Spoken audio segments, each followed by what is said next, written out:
जय माता दी मित्रों, मेरा नाम पंडित प्रकाश जोशी। स्वागत है मेरे YouTube फेसबुक चैनल एस्ट्रोलॉजी में। मित्रों, आज हम चर्चा कर रहे हैं कैप्रिकॉर्न यानी मकर राशि के मंथली राशि फल की, यानी अप्रैल 2024 कैप्रिकॉर्न्स का कैसा रहेगा, कैसी रहेगी धन की, स्वास्थ्य की, उनके परिवार की स्थिति, उनके दाम्पत्य जीवन की स्थिति, उनके लव लाइफ की स्थिति इस कार्यक्रम में डिटेल में चर्चा करेंगे। और अप्रैल के महीने में 9 बड़ी घटनाएं मकर राशि के जीवन में घटित हो रही है। अब वो 9 बड़ी घटनाएं क्या है, इसके कार्यक्रम में चर्चा करेंगे। सबसे पहले अप्रैल के मकर राशि की मंथली कुंडली के बारे में चर्चा कर लेते हैं। तो ये मंथली कुंडली आ रही है, मंगल और शनि आपके द्वितीय भाव में बैठे हैं, जो कि कुछ लाभ भी आपको देंगे मकर राशि वालों को, और कुछ आपके खर्चे भी बढ़ाने वाले हैं, उसके बारे में चर्चा करेंगे।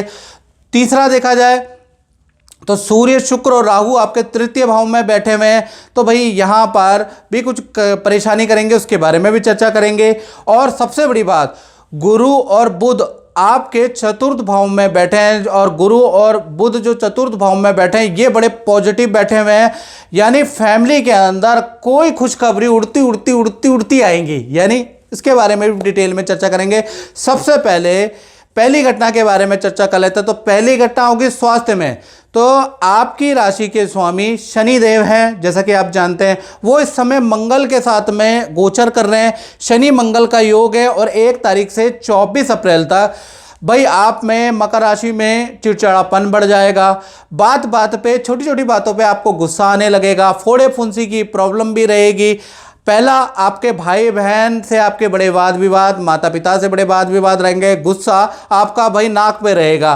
तो मैं यही कहूँगा कि 1 तारीख से 24 अप्रैल तक आपकी कभी इससे लड़ाई, कभी मित्र से लड़ाई, कभी बॉस से लड़ाई, ऐसे लड़ाइयाँ होती रहेंगी, बहस होती रहेंगी। कुछ लोगों की गंभीर हो जाएगी, कुछ लोगों की नॉर्मल रहेगी। लड़ाई वाला महीना अप्रैल का रहेगा, तो गुस्से को थोड़ा कंट्रोल करके रखे, याद रखिएगा, नहीं तो वाद विवाद रहेंगे पूरे महीने। दूसरा देखा जाए तो फाइनेंस के बारे में मकर राशि का देखा जाए तो यहाँ पर मंगल और शनि दोनों ही बैठे हुए हैं, यानी कि 2 बड़े लाभ और एक खर्चा आपके अप्रैल के महीने में रहेगा। पहले तो मैं लाभ के बारे में बात कर लेता हूँ। तो मकर राशि को अचानक ही कोई वस्तु खरीदने से या बेचने से, सेल एंड परचेज से अच्छा खासा लाभ होता हुआ अप्रैल में नजर आएगा। दूसरा, पुराना अटका हुआ पैसा, किसी को धार दिया हुआ पैसा भी आपको अप्रैल में मिलता हुआ नजर आएगा। यानी कुल मिला के 2 बड़े लाभ आपको होंगे। धन का फ्लो भी अप्रैल के महीने में मकर राशि का अच्छा नजर आ रहा है। खर्चे भी होने वाले हैं, यानी अप्रैल में घर के अंदर बिजली का खर्चा रहेगा, वाहन पे, गाड़ी पे आपका खर्चा रहेगा, तो खर्चे भी कई मल्टीपल रहेंगे।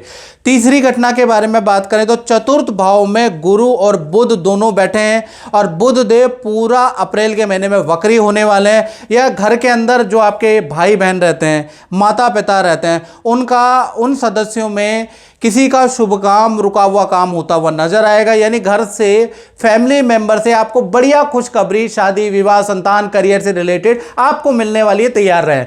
साथ ही साथ घर के अंदर पूजा पाठ का माहौल रहेगा, घर के अंदर यज्ञ हवन होगा, और घर के अंदर यानी कि अप्रैल के महीने में आप प्रॉपर्टी से संबंधित मकर राशि वाले कुछ कराने वाले हैं। कुछ लोग डेंटिंग पेंटिंग कराने वाले हैं, कुछ लोग रिपेयरिंग कराने वाले हैं, कुछ लोग प्रॉपर्टी बुक कराने वाले हैं, छुपके से प्रॉपर्टी बुक, या कुछ लोग FD कराने वाले हैं। कुछ तो कुल मिला के कुछ ना कुछ आप कराने वाले हैं।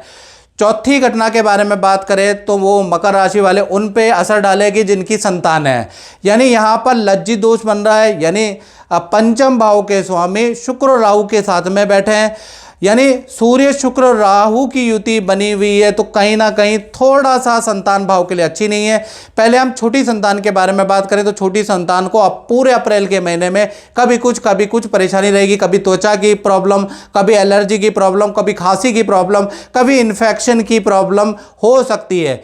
लेकिन विद्या और करियर के लिए छोटी संतान के लिए अप्रैल का महीना अच्छा है। उसी प्रकार से बड़ी संतान जिसकी उम्र 18 से बड़ी है, तो बड़ी संतान का मित्रों के साथ में बिगड़ने के योग बनते हैं, मित्रों के साथ में गलत संगति में जाने के योग बनते हैं, गलत चीज़ कंप्यूटर में देखने के योग बनते हैं। तो थोड़ा ध्यान रखिएगा बड़ी संतान पे, जिसकी भी उम्र 18 प्लस है, उस पे अप्रैल में आपको निगरानी रखनी पड़ेगी, नहीं तो बिगड़ने के योग बनते हैं। 5वीं घटना के बारे में बात करें तो इसका संबंध है स्टूडेंट, विद्यार्थियों पे। तो विद्यार्थियों का अप्रैल के महीने में 2 शुभ काम होंगे और 2 खराब काम होंगे। तो पहले शुभ काम स्टूडेंट को बताते हैं। पहला, विद्या में बहुत अच्छा आपको रिजल्ट मिलेगा। विद्या में कोई ना कोई गुड न्यूज़ आपको सुनाई देगी। माता पिता से अप्रैल के महीने में आपको कोई गिफ्ट, कोई ना कोई उपहार मिलेगा। तो कहीं ना कहीं यहाँ तो 2 शुभ काम है। 2 खराब क्या है? मित्रों के साथ में आप कोई अनैतिक काम कर सकते हैं, यानी मित्रों के साथ में कुछ गलत काम करेंगे। मित्र जबरदस्ती आपसे कुछ गलत काम करा सकते हैं, याद रखिएगा। दूसरा, सरकारी चालान या सरकारी नोटिस आपको मिल सकता है, या सरकारी दफ्तर के चक्कर भाई आपको किसी कारणवश काटने पड़ सकते हैं, तो थोड़ा सावधानी रखें। छठी घटना के बारे में बात करें तो इसका संबंध है मकर राशि वाले, उनकी जो जॉब करते हैं। तो नौकरी भाव के स्वामी बुध अप्रैल में, यानी पूरे अप्रैल 1 से 30 अप्रैल तक वक्री रहेंगे। तो 4 बड़े लाभ अप्रैल के महीने में मकर राशि को मिल रहे हैं। अब वो 4 बड़े लाभ क्या है? पहला, नई जॉब के आपको ऑफर मिल सकते हैं, यानी कि कहीं से आपको नई जॉब का ऑफर मिलेगा। दूसरा, घर के पास आपका स्थान परिवर्तन हो जाएगा, या घर के पास आपका नौकरी में ट्रांसफर के योग बनते हैं। तीसरा, अगर देखा जाए या घर के पास या घर के पास के जो शहर है वहाँ पर आपके ट्रांसफ़र के योग बनते हैं, ऐसा योग नज़र आ रहा है बुध वक्री से। तीसरा, पद लाभ के आपके ज़बरदस्त योग बनते हैं और अच्छी सेल होगी, यानी कुल मिला के जॉब के लिए बहुत अच्छा महीना रहेगा। इसी प्रकार से 7वीं घटना के बारे में बात करें तो इसका संबंध है दाम्पत्य जीवन के लिए, यानी जो शादीशुदा है, जो रिलेशन में, उन पर असर पड़ेगा। यानी दाम्पत्य जीवन के स्वामी चंद्रदेव हैं, जो 12वें भाव में बैठे हैं अप्रैल के महीने में। तो कुछ ना कुछ 12वां भाव विरक्ति का भाव होता है मित्रों, तो यहाँ पर कोई क्लाइमैक्स लाने वाले हैं। पहले प्रेमी प्रेमिका के बारे में बात कर लेते हैं। तो आपका जो लव कपल है, आपके पार्टनर का या तो स्थान परिवर्तन होगा या कुछ समय के लिए आपसे दूर जा सकते हैं, या नदी, पहाड़ों, समुद्र की यात्रा आपका पार्टनर कर सकता है। तो कुल मिलाकर देखा जाए तो प्रेमी प्रेमिका का थोड़ा कुछ समय के लिए दूर होने के या स्थान परिवर्तन के योग बनते हैं। पति पत्नी के बारे में बात करें तो कहीं ना कहीं आपके पार्टनर के कुछ दिनों के लिए, कुछ टाइम के लिए माता पिता के घर जाने के योग बनते हैं, या माता पिता या कोई सदस्य आपके घर आएगा, ऐसा योग नजर आ रहा है।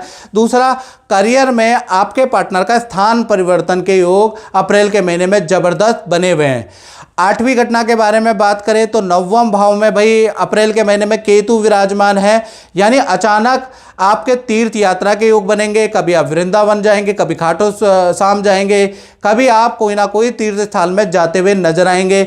साथ ही साथ विदेश संबंधी काम में आपको सफलता मिलेगी। इंपोर्ट एक्सपोर्ट से संबंधित काम में सफलता, अच्छे खासे विदेश से आपको ऑर्डर, या विदेश संबंधी आपकी यात्रा भी भाई कुछ लोगों की हो सकती है। तो 9वें भाव में केतु विदेश यात्रा या विदेश से लाभ बना रहा है। और 9वीं घटना के बारे में बात करें तो इसका संबंध है जो लोग दुकान चलाते हैं, जो व्यापार चलाते हैं, यानी अपना काम करते हैं। तो व्यापार भाव के स्वामी हैं इस वक्त शुक्र, और शुक्र, राहु और सूर्य 3 ग्रहों की युति, अशुभ युति बनी हुई है, यानी कई प्रकार की समस्या व्यापारी दुकानदारों को अप्रैल में सहनी पड़ेगी। पहला, सरकारी नोटिस मिल सकता है, उसको निपटाने के लिए कई सरकारी चक्कर काटने पड़ सकते हैं। दूसरा, काम में भी रुकावटें रहेंगी, काम बनते बनते रुक जाएंगे, काम ऑर्डर होते होते कैंसिल आपके होते रहेंगे। और तीसरी घटना, मशीन अचानक खराब हो जाएगी, बिजली पे आपके खर्चे होंगे, और ये स्थिति आपकी 1 तारीख से लेकर 24 अप्रैल तक चलती रहेगी, यानी 24 अप्रैल के बाद स्थिति में थोड़ा बदलाव है। तो कहें तो व्यापारी दुकानदारों के लिए 80% अप्रैल का महीना खराब ही है, याद रखिएगा। तो मित्रों, इस कार्यक्रम में बतना ही, मुझे दीजिए इजाज़त। जय माता दी। जय माता दी। रितु जी, रितु जी, आपका जो अपना अनुभव है वो क्या रहा है, कैसा रहा, कुछ बताएंगे? जय माता दी। मेरा ये रहा है कि मैं पंडित प्रकाश जोशी जी से 12-13 साल से जुड़ी हुई हूँ, और मैंने देखा है कि मेरी लाइफ में जब भी कोई परेशानी आई है तो इन्होंने ही मुझे इन चीज़ों से बाहर किया है। और आज भी मुझे हमेशा इनसे होप रहती है कि लाइफ में अगर आगे भी कोई प्रॉब्लम आएगी तो ये हमेशा मुझे उस प्रॉब्लम से बाहर निकालेंगे। अभी तक जो भी उपाय गुरुजी ने बताए हैं वो आपने अच्छे तरीके से किया और उसका आपके जीवन में अच्छा लाभ हुआ। बिल्कुल बिल्कुल बिल्कुल, उसमें कोई डाउट नहीं है मुझे। मतलब ये कि हमेशा मैं काफ़ी एजुकेटेड हूँ, बट और मतलब ज्योतिष में मेरा इतना ज़्यादा ट्रस्ट नहीं है, लेकिन प्रकाश जोशी जी की वजह से मुझे ज्योतिष में ट्रस्ट आया। और मुझे ऐसा लगता है कि ज्योतिष भी, जैसे ज्योतिष को भी आप साइंस के साथ आप ये नहीं कह सकते कि साइंस अलग है ज्योतिष अलग है, पर अगर प्रकाश जोशी जी हैं तो वहाँ ज्योतिष भी पॉसिबल है और ज्योतिष से भी चीज़ों को हम क्लियर कर सकते हैं। तो इसीलिए मैं उनका बहुत आभार प्रकट करती हूँ। चलो बहुत बहुत धन्यवाद। माता रानी की कृपा और गुरु जी का आशीर्वाद हमेशा बना रहे। धन्यवाद। जय माता।